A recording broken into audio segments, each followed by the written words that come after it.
My name is Niyi Oyelade. I am an under 40 CEO.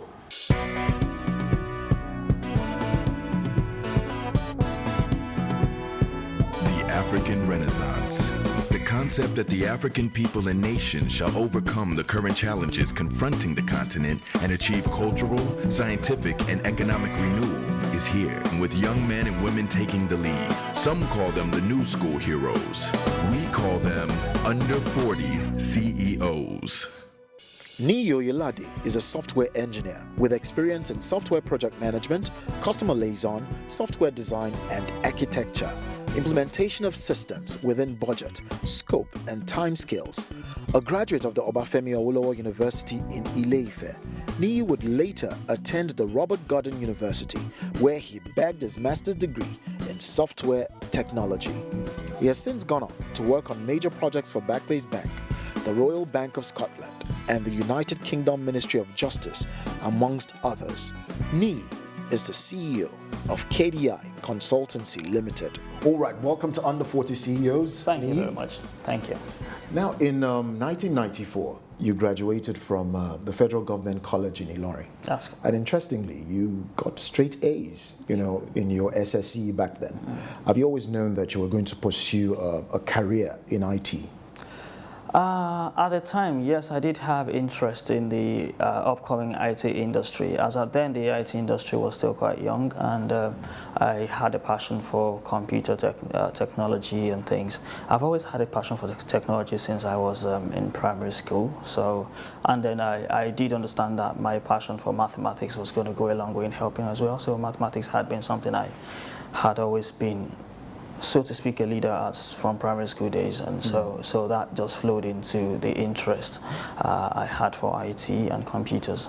So at just 38 years, your resume looks like that of a veteran, infotech guru, Tell me about your journey so far. Now, my first degree was electrical and electronics engineering, apparently because of the passion for mathematics and algebra and all those kind of things. And then I went into computer software technology in my master's degree in the UK, which I, did get a scholarship to do. So that helped in starting the software journey. And software has been a passion for me because I found out it's a natural skill for me. I spent less effort to achieve a lot more than in other areas. So that just carried me on. So going from one project to the other, and of course the way it works is your delivery on one is your qualification for the next. Now, talking about special, someone you worked with at the Ministry of Justice, that's in the United Kingdom, described you as being technically gifted, which means you're special. Now, at what point did you realize that you were gifted, if at all you feel that you're truly gifted? Right. As far as software goes, I think my first discovery of myself was when I was in Ife, Obafemi Awolowo University, right? In 200 level, we had a computing course, right? CSE 201, CSE 208, and I noticed that I put very little effort and I had the best of results compared to others where I put in much effort to get a good result. So it was at that point I started to look at programming as something I think I actually did have a gift for. And once I had an opportunity to choose a master's career line, I just went for software, and I am not looking back. On LinkedIn, it says that Java Enterprise Edition is your top skill. What does the application do? So Java Enterprise Edition basically is the Java framework for building enterprise-size applications. Now, there are software applications for different sizes of organizations and solutions. So you have the one for the mobile, you have the standard edition, and then the Enterprise Edition is the one for building large-scale enterprise applications. And basically, the considerations are different to the basic applications. So you talk about things like scalability, performance, robustness, and all sorts of things, when you talk about enterprise applications. Because obviously, if an enterprise, a big organization, is going to depend on the software to run their business, then it's got to have special considerations when building it, when designing it, when coding it, and all of that. So most of the projects I've done have been enterprise size applications for large organizations like investment banks and governments, UK government, and all sorts of places. Yeah. This is Under 40 CEOs. You've also worked for diverse sectors, yes, ranging from banking to oil servicing, yes, to telecommunications, to even the public sector. Right. Now, which did you most enjoy working in? And secondly, which did you find most challenging? The software skill is a transferable skill, and that's why I could flow in between industries, because the code you write, right, is agnostic of the actual industry many of the times, right? Yes, there is the business logic side of things, which captures the processes of that particular industry, but in terms of the code itself, the syntax and things like that, and the design and the principles, it's agnostic of the industry. So you can actually, and that's why my skill has been transferred to a lot of different industries. So I can write software for any industry, basically, from that point of view. I kind of like the finance industry because it's fast-paced. Apart from the money, it is fast-paced, right? And okay, it's very productive. I'm all about productivity. I'm all about productivity because software is all about productivity. The idea is to get a lot done, a lot of manual stuff, to automate them, so that at the end of the day you have capacity to do 100 times what you would have done without the software. So okay, that's the whole essence. And then challenging, I would say, I find the government sector or the public sector challenging because things are not as fast-paced and there can be a lot of bureaucracy. And in software, sometimes you need to make quick decisions. You need to make quick design decisions, quick technological decisions. And those tend to stall in the government and public sector most of the time. Amazing. So, I mean, you started your career in Nigeria and then moved to the United Kingdom. But at what point did you decide to start your own business? It was in 2009. Okay. Right, that I started KDI Consultancy Limited. Okay. Right, and it's a consultancy firm that services large organizations, starting from the UK and starting to develop products for the Nigerian and African domain at the moment. And the reason for that is that I see a lot of gap in the developing nations about what software can do and how software can impact businesses and even the lives of the ordinary person. If you look at the world in general, software is becoming what is being used for everything. Right, even going to media and entertainment, you see the DJ on a laptop nowadays. That wasn't the case ages ago. All the appliances in the house now are being controlled by software. For example, in my house back in the UK, you could actually get on the phone on an app and switch on your heater before you get home. You see now, so software is being used for all of that now, and then you could do electric gas meter readings with the software, right, without anybody physically actually going there to take these readings. Software company was a natural thing for me to do, from that point of view, and it's been a journey. How difficult was it to start a business, especially as a Nigerian, in the United Kingdom? Yes, the advantage of the software business is the fact that you do not need a huge capital to start it. Right? You do not. That's a major advantage. Your capital is your brain. Yes, I could say that again, that your capital is your brain. So if you can conceptualize, you can think in an abstract way, if you can identify problems and you can provide software solutions to them, right? And then the design, seeing the problem, understanding the problem, designing a solution, that's the core part of the work. The actual coding is actually the easier part. So once you can conceptualize and you can develop a solution, then you can have a ready product without spending a dime, just with your laptop and your internet connectivity, you can have a ready product. And then you can go into app development where you can, and then the other thing is that in software, your products can be available for the whole world to use immediately. So you do not necessarily have the huge bottlenecks of marketing. There are times when you would have that, especially when you've developed enterprise applications and you have to market it and things. But largely speaking, you can put your product out there for the world. This is Under 40 CEOs. For Niyi, a straight A student who ended up as a software engineer, one can relate to how his brain is his greatest asset. Niyi is slowly conquering the United Kingdom, where he is currently based, but he has his eyes set on the world, and hence he must travel, interact, and work with people from all parts of the world with their different cultural dispositions.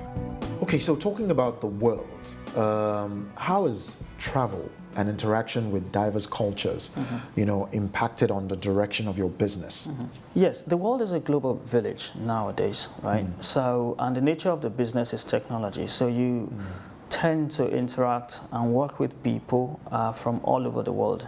For example, there's a project I did for an American company, and on there I got developers from Russia, from Ukraine, from Romania, from India, and a guy from Vietnam. So it was quite spread across the globe. And what you tend to find is that people are in different time zones. So as a leader of such a team, you have to work with different time zones and try to maximize the productivity. So you can actually maximize. It could be an advantage and it could be a disadvantage. The way it depends on the way you look at it. Glass is half full or half empty. Now there's this thing I call the CEO journey. Now, while on this CEO journey, what are those key challenges that you've had to overcome to make the strides that you have so far? Right. The nature of my business, I've had to work with a lot of people. Some have been easy to work with, others have been slightly challenging to work with. And there have been times I've used or employed developers who are skillful but do not have communication skills. So they're just coding away in their little corner and nobody knows what they're doing. And at the end of the day, they might be focusing on things that are not necessarily productive as far as you're concerned and as far as the business is concerned. Yeah, the business I'm into is about managing resources most of the time to enhance productivity and achieve the goals of the organization. So resource management, as we all know, is, and because of different cultures, you've got to deal with different cultures, the way people understand things, the way people see things, the way you interact with people, and how often people think they should report. And, all of those can be challenging. Human resource management is a key element to, consider when growing an enterprise. Yes. How do you hire? Right. First of all, in hiring, I do not limit myself by any boundaries whatsoever. Right? I do not limit myself by race, by culture, by location, time zone. I do not limit myself. So I open up the global scene for potential workers. So there are a lot of forums online that you can use to hire and to find skills and talents. So first of all, you've got to be very clear about what you're trying to do. You've got to be very clear about the technologies you're trying to use. And then you go out there and find people who match that profile. And then something else that I've learned in recent times also is that in many of these places, there are places like LinkedIn and all these other places where you can actually read up on people's recommendation. This is Under 40 CEOs. Beautiful. Now, you mentioned earlier that human resource was a challenge or is a challenge that you're now overcoming. But in a bid to overcome that, I'm sure you're doing a lot of leading, and you must be leading effectively. But I'm sure also that you must have failed as a leader at some point. Tell me about your failures as a leader. Yeah. Well, yes. When I first started out in the journey of developing products for clients, I worked at first in partnership with other organizations, right, to deliver solutions. So, and then there has been projects I've worked on where, for one reason or the other, I mean, the leader has to take the blame, where things did not get delivered to time. Not because I didn't want it to be, not because the plan wasn't there, not because the resources weren't there, but simply because there was, the team did not properly gel. So what I was saying about skills, you can have all the skills, but there are still what you call the soft skills. Things like communication, things like teamwork, you know, that needs to be there for the team to come together so that what each person is working on can come together into a building, if you like, you know, that can work together. So that integration sometimes can be a challenge when people have communication problems. But one thing you did mention is that you tell people what to do, delegation. How important is delegation to you? Delegation is very key because sometimes there is so many projects going on, a lot of projects going on at the same time, and you do not want to drop the standards, but at the same time you want things to get done quickly. So you set a pace, set the technologies, set the standards, have knowledge shared around the team very well, and when that is done, then you can easily delegate things. And once you delegate, there's the bit of the reporting side where when the code gets written, you kind of do a code review of some sort just to make sure that things are, because it's all about quality in software, it's all about quality. So tell me, what values are important to you and your firm? Excellence, quality. Quality is very world-class standard for anything that we do. Anything we put our name on has to have world-class standard. Quality development, quality design, quality testing, quality user experience. Software is all about user experience as well, so we have a lot of focus on user experience. And yes, and excellence in every way. And then human relationships as well, because relating with other people have got to find you easy to relate with, for them to be able to work with you and for them to be able to be productive at what they do. And we have a passion for solving problems for businesses, right? Personally, I am all about giving a business a software that increases their turnover, that reduces their costs and expenses, right? And that shows a huge impact on their bottom line at the end of the day. And that's what software is all about. If it hasn't got any business advantage, if it doesn't save your business money, or it doesn't increase your business turnover, then it's not worth developing. So what's the biggest letdown that you'd say you've experienced in your career so far? Let's say maybe there are projects that you sometimes start and you have to can it. There was a time I tried to develop a particular product for the Nigerian market, and halfway through I discovered, based on the things on ground, based on the infrastructure on ground, based on the limitations on ground, the country wasn't quite ready for that. So that was a letdown. So halfway through I had to abandon it and probably revisit it maybe in a few years down the line when I feel the infrastructure and things are ready for that sort of thing. This is Under 40 CEOs. Niyi is easily a geek, and geeks are known to be some of the most conservative people in the world. But I must find out how Niyi enjoys the resources he works so hard to earn. So, okay, moving away from that, I have a few quick fire questions for you. What do you love to eat? I got this from my mom. She was from Malaysia, and she loved pounded yam on Sunday afternoons. And I still maintain that culture. How would you describe your style? I like to be casual. Talking about CEOs, what CEOs do you currently look up to? People in the software industry mostly, the likes of Gates, obviously. He's no longer the CEO, but you know, when he started out, and people like Steve Jobs of blessed memory, Zuckerberg.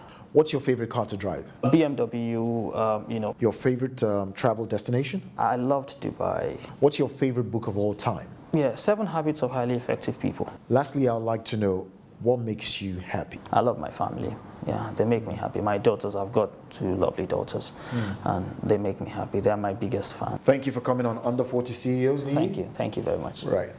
My name is Niyi Oyelade. You can be an under 40 CEO too.